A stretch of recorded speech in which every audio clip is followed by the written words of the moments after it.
Good morning, I'm WaywornWyrm, and welcome to my channel, and welcome to The Stolen Lands, Episode 4, Return to Oleg's.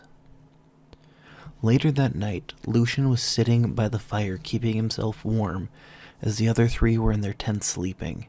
It was early spring, but in this part of the world, early spring still meant cold weather, especially at night. Suddenly, he heard a growl coming from the forest. He picked up his sword and shield and started cautiously moving toward the sound, while letting out a shrill whistle. The whistle was something they had agreed on in cases like this. It was quiet enough that it wouldn't outright wake the others, but still loud enough that they would start to wake up. The point of this was so that if it turned out to be nothing, no one was woken up for no reason, but if it was something, they would wake up easier. With no more warning, Lucian felt something heavy slam into him, and he fell flat on his back, the wind escaping his lungs for a second. He had time to see a dog-sized creature with heavy whiskers bite down at him before he fell unconscious with a yell. Petra was the first awake, and she ran out of her tent with her swords drawn and her armor on. Her blood ran cold as soon as she got out. There was a creature that was the size of a dog, but built like a cat, stripes down its back, with a cat-like face and a long tail flicking to and fro. The creature was standing over an unmoving Lucian, baying at the moon. Plucking up her courage, she charged at the thing. She slammed into it, pushing it off Lucian, one sword digging into the area where the foreleg meets the body near the neck, and the second sword into the creature's flank. Umbria is the next out of her tent, and she loudly gasps as she sees the creature that Petra is fighting over Lucian. Almost out of reflex, more than thinking, she shoots a small mote of ice from her finger, and it struck the creature, freezing its back leg slightly. Tiber is the last to leave his tent, his armor laid, forgotten inside. Quickly sizing up the situation, he rushed over to Lucian and placed a hand on him. A quick prayer to Sarenrae later, and Lucian gasped for breath and partially sat up with a start. Lucian picked himself fully up, and with all the rage he could muster, he swung at the creature. With a mighty swing, he decapitates it before falling down on one knee. As he kneels there, breathing deeply, Tiber walked to his friend and leader and laid a hand down on him again, saying another prayer to his goddess. Umbria walks up to them. What was that thing? The other three shakes their head, none of them knowing. Tiber gripped Lucian's shoulder for a second. I think it's time I start my watch now, boss, he said simply. Lucian nodded and picked up his sword and shield and walked into his tent. I'll go look after him, Petra said before following. Tiber looked at Umbria for a second with a slight smile. Would you mind holding down the fort for a couple of minutes while I don my armor? She shrugged. Sure, I guess. Hopefully this was the only one of whatever these were around. Let's hope so. I do believe we're pretty much out of magic, Tiber said before slipping into his tent. Luckily, the rest of the night passed without issue. The next day broke bright, but it was still cold, and there was a slight mist on the ground. They quietly packed up camp after a meal of warmed jerky and dried fruits and nuts. Lucian had made it very clear that he did not want to talk about the previous night's attack, and so they didn't. Tiber had taken care of it during his watch, and it was not brought up again.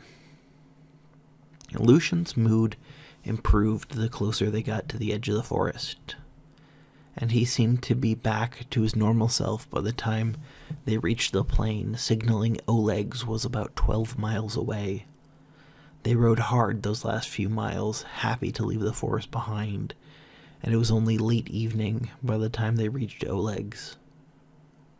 By the time they pulled up into the trading post, their prisoner collapsed with exhaustion. They had pretty well forgotten about him during their hard ride, and he was very much worse for wear.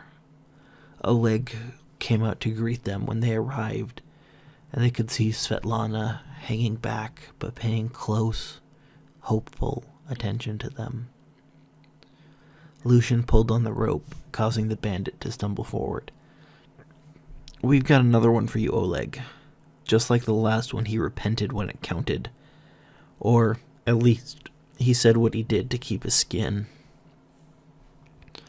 Oleg nodded and walked forward a bit before he spied the boxes that were strapped to a couple of the horses. "Are those what I think they are?" He walked toward them a bit. "They are! You got my furs back.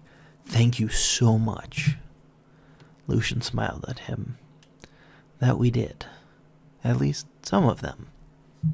What was left unsaid was if Oleg would be buying them back or not. Lucian knew even better than Tiber that this expedition would be costly, especially as it started growing past the 4 they had right now. And Oleg would also need plenty of money if they were going to continue to use the trading post as their launching point.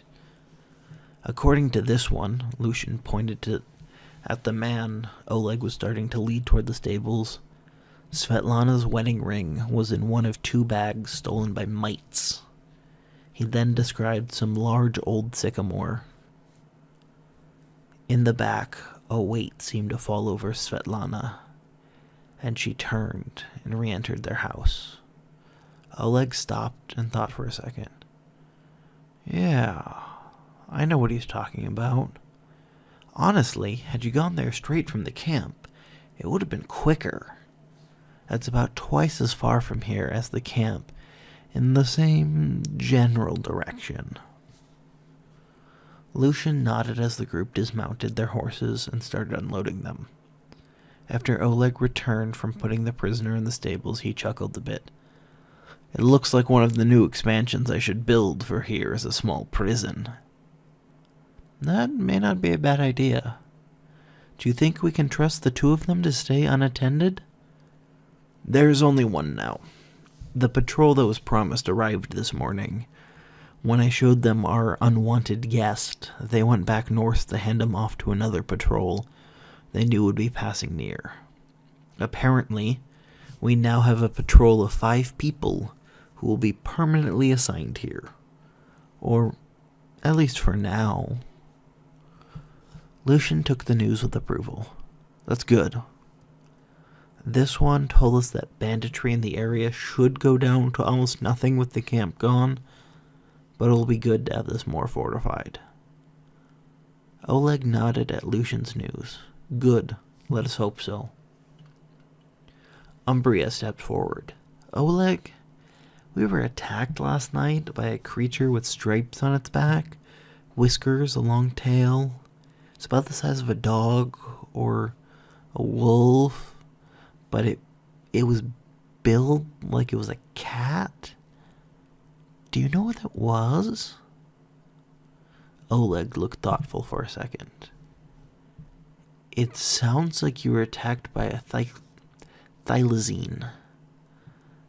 That's very uncommon. They generally leave people alone unless they're starving. That is possibly a disturbing development." Shaking the feeling off, he continues, "Either way, I'll be more than happy to pay your group for returning my furs to me." Lucian was happy to hear the news. "Good. I'm glad to hear that, Oleg. I was not sure how to bring up the delicate situation." "That's understandable. Will you stay the night? Or will you leave tonight for the sycamore?" Lucian quickly replied, We'll spend the night here. Hope to set out at or near first light. We'll be selling 2 of the horses to you. We'll keep 2 to help us haul things. We also have other things from the camp to sell you."